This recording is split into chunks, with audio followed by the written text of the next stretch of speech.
everyone, today let's learn about the topic zeros of a polynomial, and here is an introduction. Imagine you are playing a video game where you must find exact points on a line where your character stands still and you have to shoot. That's what zero of a polynomials are. There are points where the polynomial expression becomes zero when it touches the ground. So here is a definition.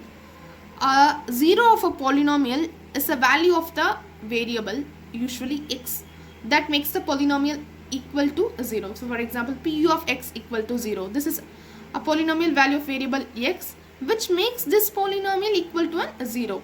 Then the value of x is called a 0 or root of the polynomial.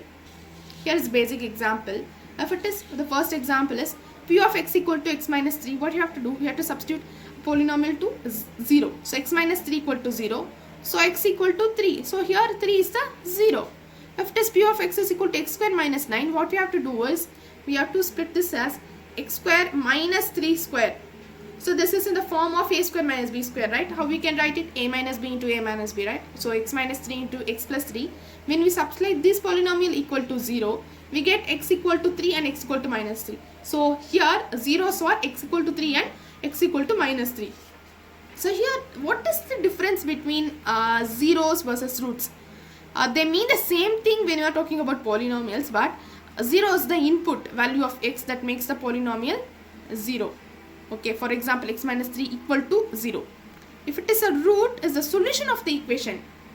Root represents the solution of the equation which makes p of x equal to 0. But if it is x minus 3 equal to 0, it represents 0 of the polynomial. And here is the types of polynomials and their zeros. If it is a linear polynomial, it will have degree 1, which is said to be only 1 0. If it is x plus 5 equal to 0, x equal to minus 5, which has only 1 0.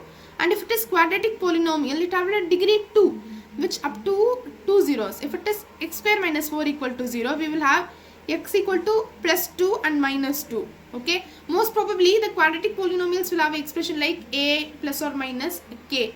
Okay, and then third one is cubic polynomial where degree is 3, where we have up to 3 zeros.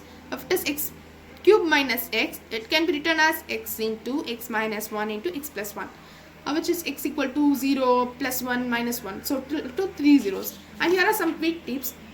Always start by setting. We have to always start by setting p of x equal to 0. Try some simple numbers first, trial and error. And then for quadratics, use the factor method or quadratic formula, which is x equal to minus b plus or minus root of b square minus 4ac by 2ac. And then the zeros are where the graph crosses the x-axis. For checking, substitute the value p of x equal to 0.